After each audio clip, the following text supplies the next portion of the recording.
చిరంజీవి మళ్ళీ కేంద్ర మంత్రిగా బాధ్యతలు తీసుకోబోతున్నారు, కేంద్ర మంత్రి కాబోతున్నారు. రాజ్యసభ సీట్ ఇచ్చి ఆయన్ని కేంద్ర మంత్రిగా పంపించడానికి బీజేపీ గ్రీన్ సిగ్నల్ ఇచ్చింది.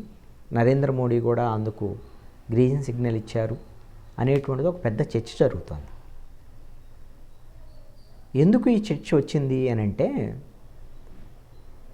నారా చంద్రబాబు నాయుడు ఆంధ్రప్రదేశ్ ముఖ్యమంత్రిగా ఎన్డీఏ తరపున మొన్న ప్రమాణ స్వీకారం చేసిన రోజున పవన్ కళ్యాణ్ కూడా మంత్రిగా ప్రమాణ స్వీకారం చేశారు.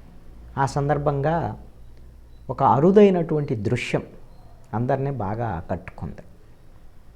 పవన్ కళ్యాణ్ నరేంద్ర మోడీకి ఒక చిన్న విజ్ఞప్తి చేశారు.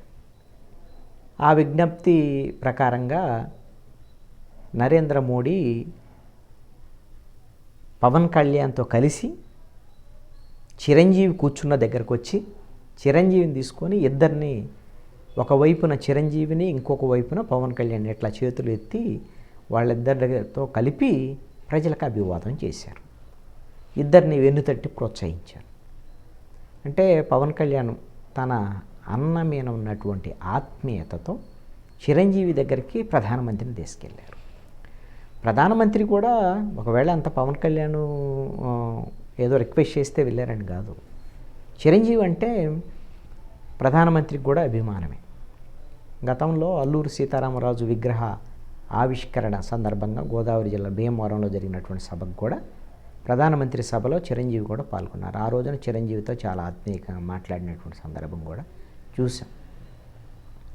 పవన్ కళ్యాణ్ జనసేన బీజేపీ పొత్తులో ఉన్నప్పటికీ కూడా బీజేపీ పెద్దలతో పవన్ కళ్యాణ్ చాలా దగ్గరగా ఉన్నారు.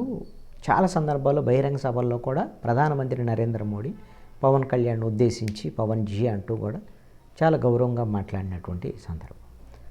కేవలము మరి ఆ సందర్భంగా వాళ్ళ చిరంజీవి దగ్గరికి ప్రధానమంత్రి వెళ్ళి అభివాదం, చేతులెత్తి అభివాదం చేయటం ఎంతవరకైనా, లేకపోతే రాజకీయపరమైనటువంటి విషయాల్లో చిరంజీవిని బీజేపీలోకి ఆహ్వానించేదానికి అవకాశాలు ఉన్నాయా అనేటువంటి చర్చ కూడా జరుగుతుంది.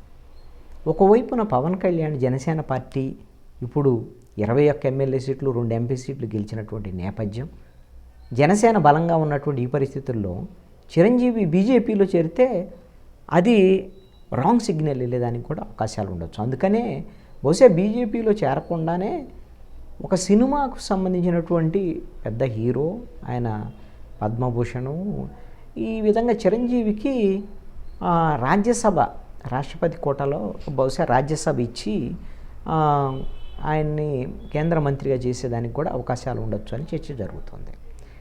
ఇది ఎంత మేరకు నిజమనేటువంటిది తెలియదు. ఇది బీజేపీకి సంబంధించినటువంటి వర్గాలు, కేంద్ర ప్రభుత్వ వర్గాలు వెల్లడించాల్సినటువంటి అంశం.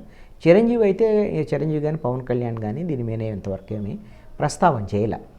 చిరంజీవి అయితే 2009లో ప్రజారాజ్యం పార్టీని పెట్టడం, ఒక 18 మంది ఎమ్మెల్యేలను గెలుచుకోవటం, ఆయన ఆ తర్వాత ప్రజారాజ్యం పార్టీని కాంగ్రెస్ పార్టీలో విలీనం చేయటం, రాజ్యసభ సభ్యుడిగా కేంద్రంలో టూరిజం శాఖ మంత్రిగా కూడా ఆయన పనిచేసినటువంటి పరిస్థితులు.